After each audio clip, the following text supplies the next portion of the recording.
video. So let's go over the NHL pick Sprapp. This is a file that you can subscribe to this service and get this file every day with NHL predictions, point predictions, player predictions. It's a pretty intelligent algorithm that's been built within this file. It grabs all types of stats for players, and it's pretty cool. Let's talk about what happened today and some things that we've been learning about the file. It's not perfect. It's not winning.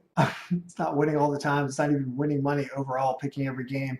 But it is finding certain situations where there's a lot of consistent information and it's helping. And I'm going to discuss a little bit, kind of talking about today's games. And then, we'll continue to do videos. I won't be able to do them every day, but I am generating the file every day. So if you're interested in watching this thing grow and feeding it, then subscribe.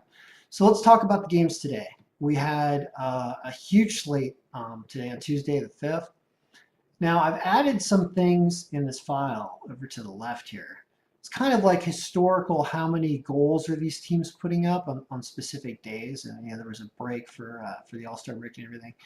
It's kind of showing some streaking information, and over here I'm adding in what's called the average goals that the team has scored over the last couple weeks or more, a little bit, and adding a little arrow to it to see kind of what trend they're on. And it was very telling, especially in today's games. So for example, you've got the Kings against the Devils. Both these teams not playing great hockey. Low percentages really here on this win-Y percentage. That's a big calculation about the strength of the team. So it even favored the Kings in point prediction somehow. Low scoring game. The Kings had to put a lot really dumpy teams here. So it was a tough game all around. It really didn't tell you to do anything based on the attempted lines. So not much there in that game. Vancouver and Washington. Washington is picking it up a little bit. They really had a huge slide.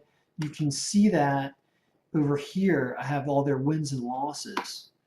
And you can see there was a big string of losses here.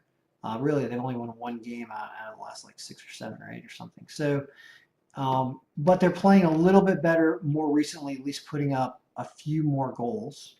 You can see that's why there's this arrow going sideways right here, and this one's going down. And they managed to hold off Vancouver at home and win this game 3-2. So looking at this information over here is helpful. You'll see it's even more helpful in some other games later on. We have a game with Minnesota and Buffalo. This game went higher scoring than we thought. Thought it could go either way. It was super close. There wasn't much to do here line-wise either. If anything, we'd probably say take Minnesota and he would have lost, but it wasn't pointing much in any direction. Both these teams fighting it out. There was not a lot there. Islanders and Boston. This is when we lost hard. We really like the Islanders and win strength and everything. They didn't score. They had a goal taken away from them in the third. Boston held up at home, so that was a clean mess. That was not a good game. Then we start getting into these games that we really hit very well. So St. Louis and Florida.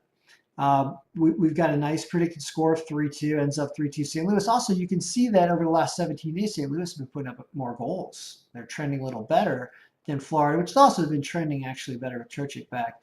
But this was super consistent with the file. We hit this on all fronts. Exact hit the under, hit St. Louis. So that was good. Carolina and Pittsburgh. Here was intriguing. See how Carolina's been streaking upward in goals here, or at least sideways, 4.4. Pittsburgh is wavy around. They wanted an over in this game. It did not happen. It favored Pittsburgh by win strength, but as you can see, Carolina's been trending better. So this was the only cue that Carolina might do better in this game. And they did put up 4. So it's something to keep an eye on as we look games into the future. You see where it's consistent, it really helps. For example, Montreal playing Anaheim, a team that is just playing miserable. As you can see, they're the worst team over the last 17 days goals-wise that was playing today. Predicts a 4-2 game, ends up being 4-1. You take Montreal minus 1.5, you do great because the file tells you to do that and you hit it. So that's awesome. Vegas and Tampa Bay. Now this is interesting. It wanted Tampa Bay's goal. Look at how Tampa Bay's been streaking downward in goals over the last couple weeks. That was there to tell you this game was an under, not an over, because you can see that both these teams are not putting them up lately. They're getting closer towards the playoffs here in the second half of the season, tightening up a little bit. Tampa Bay doesn't win this game. Vegas wins it in overtime, so they get their 3, but they hold Tampa Bay off. but you can see how that happens. Arizona and Nashville, talk about perfection. 5-2, 5-2. Said bet a -1.5. If you take a -1.5, you hit it perfectly. You hit the over. I mean, you just, everything about that is perfect. San Jose and Winnipeg, like the higher scoring. I believe this game's over. San Jose wins. Didn't have them by win strength. It would have told you by attempted line to take San Jose. Both these teams streaking. There's a tough game to pick. You can see there's a lot of evenness there. Either team +1.5 probably would have been a good idea. Columbus and Colorado. This game's still going on. These two games are both still going on. Chicago, you could pick this off because it was telling you by projected score that Chicago was going to win. And also, attempted line was better, and the percentages were almost matched. So it was telling you to take Chicago here. Plus, look at how they're streaking over the last 17 days.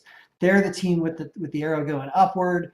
They have the most goals. There they go, hitting it again tonight. So this is very intriguing information to monitor streaks.